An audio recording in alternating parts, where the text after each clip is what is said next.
Yes, sure. What's up? What's up? What's up? Your boy Domuto. We're back with another video. Steve Burns lied to you, but it's okay. He escaped Blues Clues by Patrick CC. Patrick, why ain't you telling me you from Oklahoma, man? I watched a video. He was talking about some Oklahoma shit. I was like, what the fuck? I'm from Oklahoma too, nigga. Patrick, nigga, hit me up, son. You know what I'm saying? I see your channel struggling. I can get you up, man. You know what I'm saying? I'm gonna send my 500 to you. You know what I'm saying? But anyway, let's get into the video. On April 29th, 2002, Season 4, Episode 24 of Blues Clues, Steve Burns announced to the world that he was leaving for college and would be replaced by his brother, Joe. But that was a lie. The truth is, Steve Burns never wanted to be on children's television in the first place, and he was finally able to escape. But because of this lie, some disturbing rumors were brought to light. The most believed rumor was that Steve had died in a fatal car crash. A more ridiculous rumor was that he was murdered by the Blues Clues producers, or died in an unsuccessful attempt to fight the Taliban. However, the most believable theory was that Steve was depressed, got addicted to H, and rebelled against the kids show to start a rock band. And that theory wasn't entirely false. While the public saw a seemingly cheerful demeanor on screen, Steve struggled with his depreciating mental health off screen. I didn't know it yet, but I was the happiest depressed person in North America. I was struggling with severe clinical depression the whole time I was on that show. Steve's job was to be happy, uplifting, full of joy and wonder. Just got a letter. He had to pretend to be interested and amazed at the smallest things, like discovering Blue's paw print that was directly in front of him. He spent 10 hours per day filming in an empty blue room so that he could be superimposed on the digitally animated world of Blue and her friends. At the time, technology wasn't as advanced as today, meaning Steve had nothing visual or tangible to work with. Steve said his experience was awful and compared it to acting at the bottom of a swimming pool. Pools are filled with water, so stay hydrated. As if his experience wouldn't be any more taxing on his mental health, the insane things posted about him online made things even worse. Take this game on Newgrounds, for example, where your objective was to destroy Blue and then assassinate Steve. You eliminate the dog, then go into the house where Steve is flipping you off. So you shoot him until his head pops off and then the house burns down. He also had to read creepy fan fiction, like this one that romanticizes the idea of Blue assaulting Steve with a deadly weapon. For some reason, people love the idea of stripping the innocence away from a children's TV show and trying to create a disturbing narrative around it. To this day, TikTokers express theories that Steve is a drug addict living in a crack house and that his hallucinations cause him to talk to inanimate objects, which come to life. People also believe that the children's voices we occasionally hear are actually Steve's neglected children, helplessly watching him feed into his addiction. Or the reason Steve is excited whenever he gets mail is because it either includes the welfare check he plans to spend on more drugs or contains the drugs themselves. Most of the time, rumors like this are easily dismissed, but for some reason, millions of people all around the world genuinely believed them. It's likely that even you have some random conspiracy theory about Steve embedded into your brain. However, most people just thought he died. An easy one to disprove, but it still worried him. I'm starting to think that maybe there's something people know that I don't know. In November 1999, the New York Times published an article detailing Steve Burns' time working on Blues Clues and described the show's impact on children. Most notably, the article addressed the unsettling rumors surrounding Mr. Burns' well-being. The rumors were so prominent that the talk show host Rosie O'Donnell invited Steve to appear on her show. I died a whole lot of different ways, Steve recalled. Rosie's kid is a big fan, so I just went on and said, "Hi, I'm alive. Bye." It was pretty easy to prove I wasn't dead. These rumors were so powerful that Steve felt the need to address Rosie O'Donnell's child with "I'm alive" because he knew children around the world were genuinely concerned about him. Because you have to keep in mind that Blues Clues was the highest rated premiere of any Nickelodeon program and became crucial to the network's growth. It was a pioneer in interactive TV. The original Blues Clues engaged its preschool age audience by breaking the fourth wall and speaking directly into the camera. Millions of kids around the world felt a deep and personal connection to Steve, which made these rumors more potent. It also made his exit from the show more detrimental. Mr. Burns was 22 when the show premiered, and as he approached his 30s, it was time to move on. Reveals the bold truth about his departure. I thought watching the show.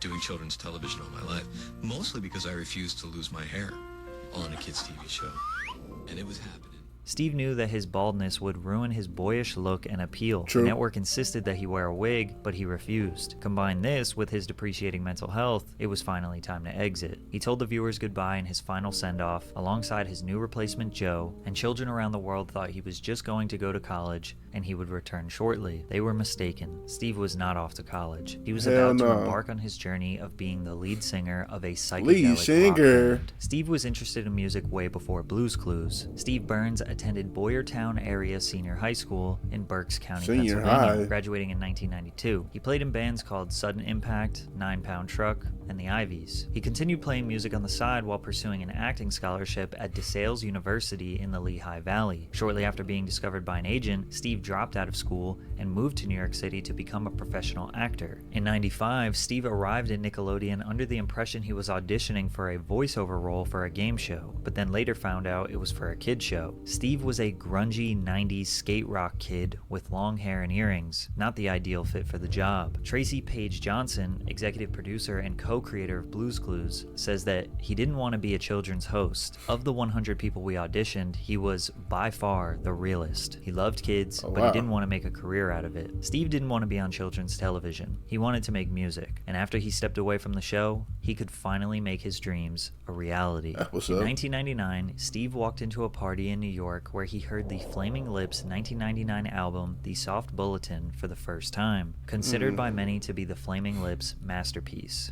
This moment changed Burns' life and reignited a passion for music he thought Blues Clues had burned away. From there, he acquired Pro Tools and started writing songs. I had literally been doing nothing but talking to objects made of felt for 6 years. There was this weird creative constipation going on. Steve wrote roughly 35 songs in one sitting, but selected 12 to feature on his debut album, Songs for Dust Mites. Now it was time to get in the studio to record, so he contacted his favorite producer, Dave Fridman, who had worked with the Flaming Lips in the past. Interestingly enough, Fridman had just held a Blues Clues themed birthday party for his children, so he was eager to see what creative potential Steve had. Steve sent Dave some demos, assuming he'd think they sucked, but he got the opposite reaction. Dave liked it, and he asked if Steven Drozd, the drummer of the Flaming Lips, could come and work on some music with them. In a dream world even Blues Clues couldn't have imagined, the Flaming Lips wanted to work with Steve. The bassist, Michael Ivins, later joined the team as well, helping engineer several sessions. The lead vocalist, Wayne Coyne, actually approached Steve with the offer to star in a movie he was directing called Christmas on Mars. He was hesitant at first, but ultimately accepted the role. Because of Steve's ridiculous story of leaving a kids show and starting a band, there was a flurry of interest from various record labels. He ultimately signed with Pious Records in late 2002 when a label executive sat him down and said, "This makes sense. I don't know why, but there's a thread of logic between Blues Clues, the Flaming Lips, and your record."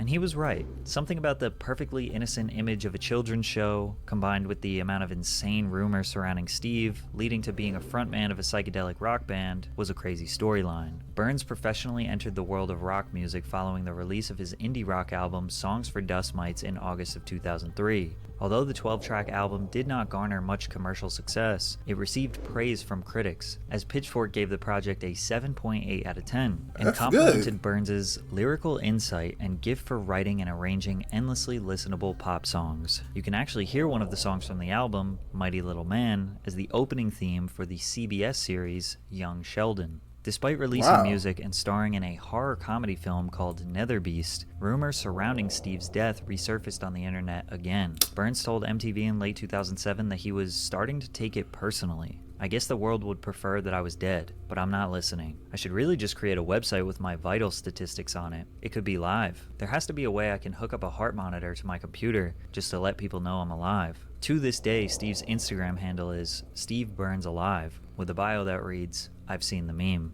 Unfortunately for Steve, he didn't exactly become the rock star he dreamed of being. Most of his buzz from his first project was earned due to the juxtaposition of his Blues Clues career. After that, he started another band, Steve Burns and the Struggle, alongside the Flaming Lips' Steven Drozd and A Million Billion frontman Ryan Smith. The collective released an album, Deep Sea Recovery Efforts, in 2009, but it failed to do anything substantial. For many years, Steve disappeared from the spotlight. Slowly but surely, rumors of his death, addiction, and God knows what else made their way back back onto the internet. Wow. But in 2017, Steve got a call that he never thought he would get. Nickelodeon gave the original creators of Blue's Clues permission to develop a reboot of the series after multiple failed attempts. Nickelodeon posted a video announcing that they were looking for a new host of the show. Steve helped the creators during the casting process, and after 1,000 auditions, they eventually selected Josh De La Cruz, who was an understudy for Disney's Aladdin on Broadway for 5 years. De La Cruz would play Steve and Joe's cousin, Josh. Steve was initially reluctant to continue his association with the show. Oh, he came back with some fans episodes? on social media to write, direct, and appear on the show. The reboot, Blue's Clues and You, has been a huge success following its premiere, producing 4 seasons before being renewed for a 5th early last year. Okay. Keep in mind, most people had no I ain't idea watching this that even shit. happened. Unless you have kids or very young siblings, you probably never knew that Steve returned to the show. But in 2021, Nick Jr.'s Twitter account posted a video for the 25th anniversary of Blue's Clues featuring Steve, and we all thought he had returned from the dead. Hi. You got a second? Okay.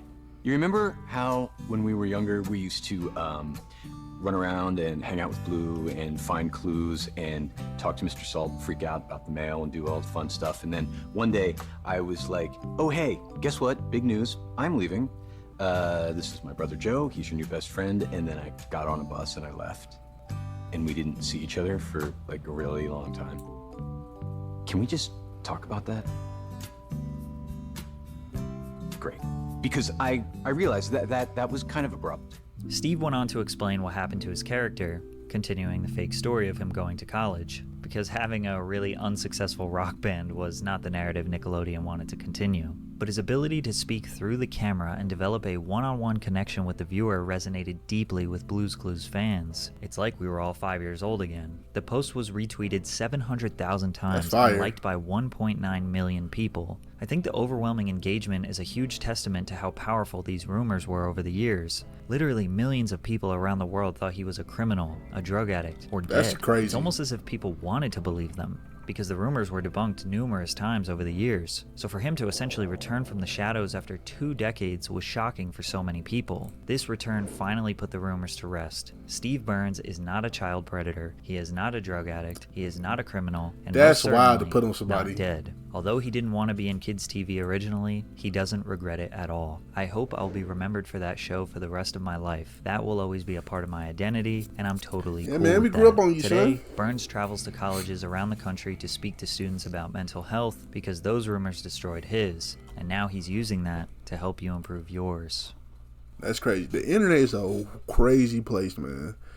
Just to lie and put that on somebody, bro. Tell people that he died, he a fucking pedo, a freaking like all that. Like that shit crazy, man. That is crazy.